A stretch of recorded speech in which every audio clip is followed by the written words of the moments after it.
Yes, ja, julle, soos julle weet, ek het gerelocate en hier is ek bietjie in Robert's Boekway Town, wat voorheen Gaffenet was. Kom ons gaan eet by Spur. Soos julle kan sien, hy sit aan die linkerkant in die main road. Net so daarna by die kerk wat almal by foto's gaan neem. So as jy gaan uit eet, maak seker jy eet 'n starter, 'n main en definitief 'n dessert met klomp dankies intussen. Daar is die mozzarella sticks en nog nie omgesien nie, baie help voorheen by Spur geëet, maar nog nie omgeprobeer nie, so vandag is die dag. En hoe bedoel jy gaan eet uit sonder 'n drank? Denk definitief nie, maar soos julle weet, kyk daar, anti-drankies. Daar sit ek in die span, die budgetbrekers, die manne wat altyd verby die budget gaan.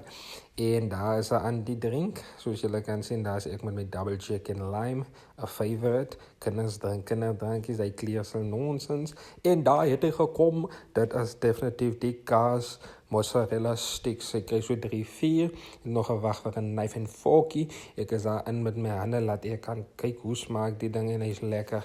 Kinders like verskriklik die smiley goed, ek weet jy is 'n kiddies favorite, antie die schnitzel met die kaassous en die laat die pizza en ek, die Oreo wat ek is, die Oreo combo gevat. Ja nee, kyk en daar is nog 'n anti-drankie. Ja, anti-drankie met 'n anti-pleitjie. En right, kom ons kyk die worsie wat ek gesê moet wel dan wees, maar kyk daar is op baie lekker.